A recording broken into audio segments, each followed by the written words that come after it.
Masih bersama Celestia Widya, berikut kembali kami sampaikan berita Mataram hari ini. Tuntut diangkat menjadi pegawai kontrak, puluhan anggota Satuan Polisi Pamung Praja di Lombok Timur berunjuk rasa ke kantor DPRD.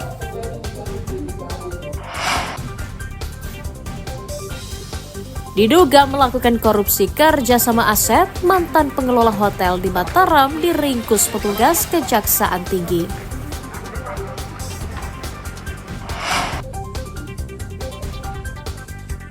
Panitia Haji di Lombok Barat menyambut baik penurunan ongkos naik haji yang ditetapkan pemerintah pusat.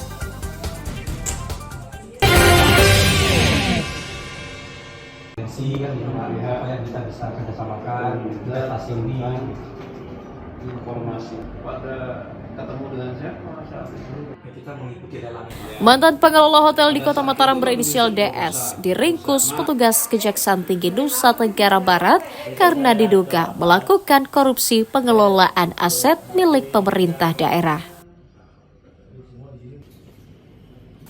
DS dijemput paksa oleh petugas usai ditetapkan menjadi tersangka dan mangkir setelah 3 kali pemanggilan.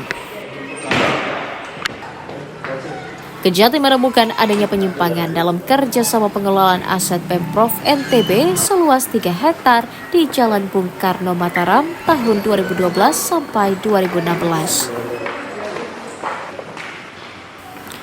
Tindakan yang dilakukan tersangka menyebabkan kerugian negara sebanyak 15,2 miliar rupiah berdasarkan penghitungan auditor.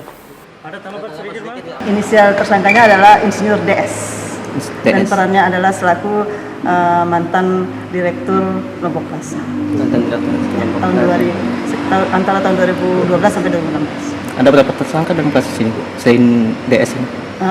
Baru satu ini. Nanti mungkin terkait dengan perkembangan faktanya nanti, perkembangan penyidikan nanti mungkin ada keterlibatan nanti yang lain. Ini kan ada terkait dengan dugaan tipikor pengelolaan aset, ya, pengelolaan aset milik Pemprov NTB antara Lombok Plaza dengan Pemprov NTB terkait bangunan guna serat. Ternyata terdapat penyimpangan di dalam kegiatan pengelolaan aset tersebut sehingga mengakibatkan kerugian negara 15,2 M. Periksa juga.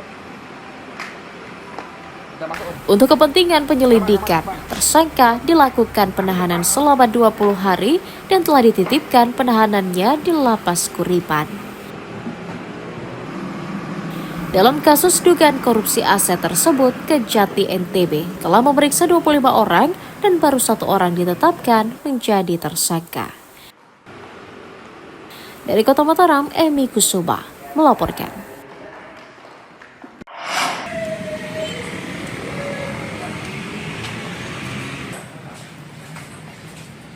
Seorang pemuda berinisial GS diringkus unit reserse kriminal Polsek Mataram karena diduga memalak karyawan di sebuah toko modern di Jalan Bung Karno, lingkungan Gebang Baru. Tersangka diringkus di rumahnya di Cakranegara atas laporan korban dibuktikan dengan rekaman kamera pengawas. Polisi menyita selembar kwitansi pembayaran dana keamanan sebagai barang bukti kejahatannya. GS meminta uang sebesar Rp75.000 berdalih untuk membayar iuran keamanan dengan mengatasnamakan perkumpulan pemuda. Tersangka diketahui juga pernah diproses hukum pada kasus yang sama pada tahun 2021 lalu, namun diselesaikan secara damai. Jadi modus operandinya pelaku datang sendirian ke toko Alfamart dengan mengendarai 1 unit sepeda motor. Setelah sampai, pelaku langsung parkir dan masuk ke dalam toko. Meminta uang kepada kasir sebesar Rp75.000 dengan alasan untuk uang keamanan dan ronda malam. Untuk sampai saat ini, terduga pelaku tidak dilakukan penahanan, namun dikenakan wajib lapor Senin dan Kamis. Tersangka mengaku menarik uang keamanan sebesar Rp75.000 setiap 3 bulan sekali.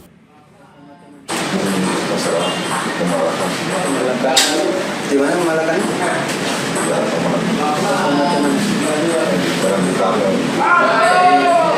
Terus gimana cara akuntansi? Malam Pagi datang siapa di sana? Karyawannya. Terus dimintain uang. Berapa dimintain? 75.000. Udah di beberapa tempat aja banyak kayak gitu atau cuma itu satu aja? Keperluan minta uang itu berapa, Pak?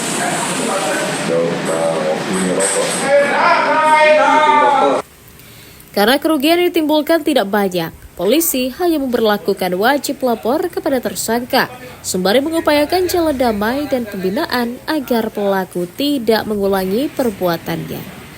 Awaludin dari Kota Mataram melaporkan. Kakak beradik berinisial DAR berusia 21 tahun dan AK berusia 33 tahun diringkus Satuan Reserse Narkoba Polresta Mataram karena berkomplot mengedarkan narkotika di lingkungan tempat tinggalnya. Polisi menangkap DAR di lingkungan Kelurahan Dasan Agung karena rumahnya dijadikan tempat bertransaksi narkotika. Dari keterangan DAR, petugas kemudian meringkus AK di sebuah rumah kos di Kelurahan Cakranegara yang merupakan penyuplai barang haram tersebut. Polisi menyita sabu-sabu seberat 7,76 gram, ponsel dan uang tunai jutaan rupiah sebagai barang bukti. Penangkapan keduanya atas informasi warga sekitar yang resah lingkungannya dijadikan tempat peredaran narkoba. Dari hasil penggerbekan kami menemukan 12 poket sabu-sabu siap edar yang dikuasai oleh pelaku inisial DAR yang disimpan di dalam saku celananya. Dari hasil pengakuannya, malam itu yang bersangkutan mengaku baru menerima barang berupa sabu ini dari kakak kandungnya sebanyak 2 gram, kemudian yang 1 gram dia pecah menjadi 15 gram. AK mengaku nekat kembali berbisnis narkoba setelah keluar penjara karena tidak ada pekerjaan. Kapan mulainya? Tahun 2017. 2017. Kemudian pernah kamu masuk penjara dulu? Iya. Kasus apa? Kasus narkoba. Tahun 2017. Kasus narkoba juga? Iya. Di mana? Ditangkap di sini apa di Polda? Di Polda. Di Polda. Berapa tahun? 2 tahun setengah. Bukan punya saya soalnya. Berarti pernah masuk baru 2 kali sekarang.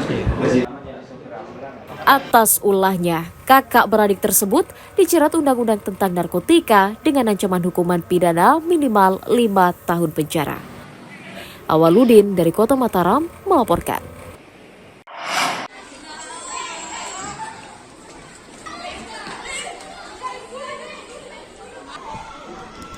Sejumlah sekolah dasar negeri di Kabupaten Lombok Barat belum mendapatkan sosialisasi terkait program makan bergizi gratis dari pihak terkait. Padahal program yang menjadi salah satu prioritas pemerintah pusat tersebut sudah senter terdengar di kalangan para guru dan siswa. Pihak sekolah dan siswa sangat antusias menanti program tersebut sebagai salah satu penyemangat agar program pembelajaran dapat berjalan dengan baik. Jam 1 sudah pulang.